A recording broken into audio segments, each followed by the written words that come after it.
اس programme کے اخراجات جو اسمر منسٹریز کے دوست اور پارٹنرز ادا کرتے ہیں۔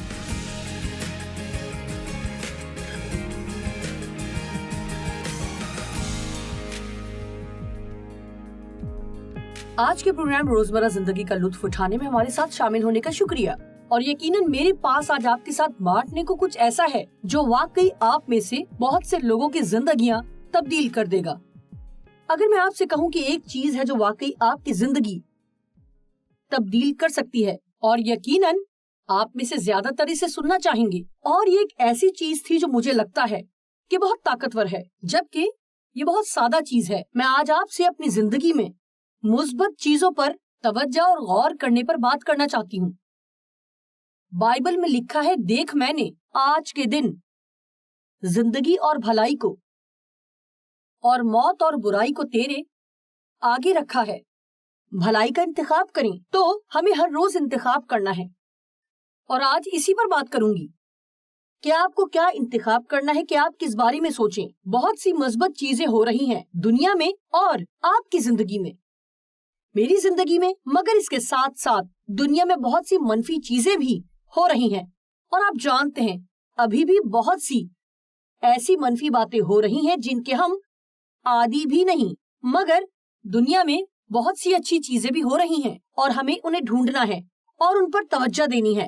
جب ہم دوستوں کے ساتھ کھانے پر یا ایک کپ چائے یا کافی کے لیے اکٹھے ہوتے ہیں، ہمیں مثبت باتیں ڈھونڈنی چاہیے تاکہ ان پر توجہ دیں اور بات چیت کریں، بجائے اس کے کہ صرف اپنی زندگی کے سب مسائل اور دنیا بھر کے مسائل کے بارے میں بات کریں۔ میں یہ تجویز نہیں کر رہی کہ ہم اپنے مسائل کو نظر انداز کریں، لیکن میں یہ تجویز کر رہی ہوں کہ ہم ان پر توجہ نہ دیں، بھلائی کو ڈھونڈیں اور ان پر توجہ دیں۔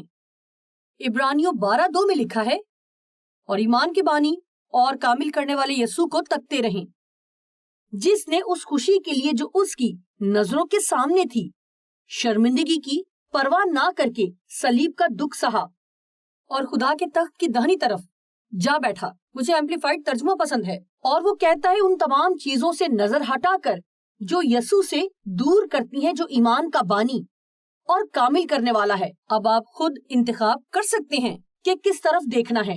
آپ آج کس بات پر توجہ کریں گے؟ ان اچھی چیزوں پر جو آپ کو مضبوطی دیں گی اور بڑھنے میں مدد کریں گی، یا ایسی باتوں پر جو آپ کو اداس اور مایوس اور حوصلہ شکن کرتی ہیں اور توڑ دیتی ہیں؟ میرے خیال سے ہمیں جشن منانا چاہیے، اور یہ صرف ایک مثال ہے۔ میرا خیال ہے ہم سب جو خدا سے محبت کرتے ہیں، ہم بڑھنا چاہتے ہیں، ہم اپنے رویے میں مسیح کی مانند بننا چاہتے ہیں، کم از کم ہمیں یہ خواہش ہونی چاہیے، اور ہم جیسے جیسے بڑھتے ہیں ہم ترقی کر رہے ہوتے ہیں، مگر پھر بھی بہت سی چیزیں کرنے کی ضرورت ہوتی ہے۔ ہمارے ساتھ ہمیشہ اچھی اور بری چیزیں رہتی ہیں، مگر میرا خیال ہے کہ ہمیں اپنی ترقی کا جشن منانا سیکھنا ہے، اور ان چیزوں پر بالکل توجہ نہ دیں جو کہ غلط ہیں۔ آپ جس چیز پر زیادہ توجہ دیتے ہیں وہ آپ کی زندگی میں سب سے زیادہ اہمیت کی حامل ہو جاتی ہے۔ سچ کہوں تو آپ کچھ خامیوں پر توجہ کر کے ان کو اتنا بڑھا سکتے ہیں کہ شاید وہ مسئلہ اتنا بڑا نہ ہو جتنا آپ اس کو بنا دیتے ہیں۔ اور کچھ لوگوں کا سوچنا اپنی ترقی کے بارے میں فخر یا گھمنڈ کی بات ہے۔ نہیں، ایسا نہیں ہے، تب تک نہیں جب تک آپ اس کے لیے خدا کا شکر کر رہے ہوں، یہ جانتے ہوئے کہ اس کے بغیر آپ یہ ترقی نہیں کر سکتے تھے۔ حقیقت تو یہ ہے، میرے خیال سے اس پر توجہ دینا خدا کی تعریف کرنے کے مترادف ہے۔ رومیو 12:21 یہ میری پسندیدہ آیت ہے، اور ان چیزوں میں سے ایک ہے جس پر مجھے اپنی طاقت صرف کرنا پسند ہے۔ بدی سے مغلوب نہ ہو، بلکہ نیکی کے ذریعے سے بدی پر غالب آؤ۔ آپ نے دیکھا وہ ہمیں دوبارہ انتخاب کرنے کو دے رہا ہے۔ آپ کے ساتھ کچھ نہ کچھ برا ہوتا ہے، آپ ان کا جواب کیسے دیں گے؟ کیا آپ اپنے برے رویے سے اس کا جواب دیں گے، یا ان تمام چیزوں کا جو آپ کے ساتھ ہوئی ہیں کسی اور کے ساتھ اچھائی کر کے جواب دیں گے؟ مجھے مکمل طور پر یہ بہت پسند ہے جب دشمن مجھ پر اپنا بہترین وار کرتا ہے، اور اب میں نے خدا کے کلام کے ذریعے سے یہ سیکھا ہے کہ ابلیس کو ہرانے کا سب سے بہترین طریقہ یہ ہے کہ بجائے اس کے کہ وہ جیسا چاہتا ہے کہ میں برتاؤ کروں جو کہ برا ہے، کسی اچھی چیز کے بارے میں سوچوں جو کہ میں کسی اور کے لیے کر سکتی ہوں، اور اسے کروں۔ میرا ایمان ہے کہ محبت میں چلنا روحانی جنگ کی سب سے اہم قسم ہے جو ہم ممکنہ طور پر کر سکتے ہیں۔ بدی سے مغلوب نہ ہو، بلکہ نیکی کے ذریعے سے بدی پر غالب آؤ۔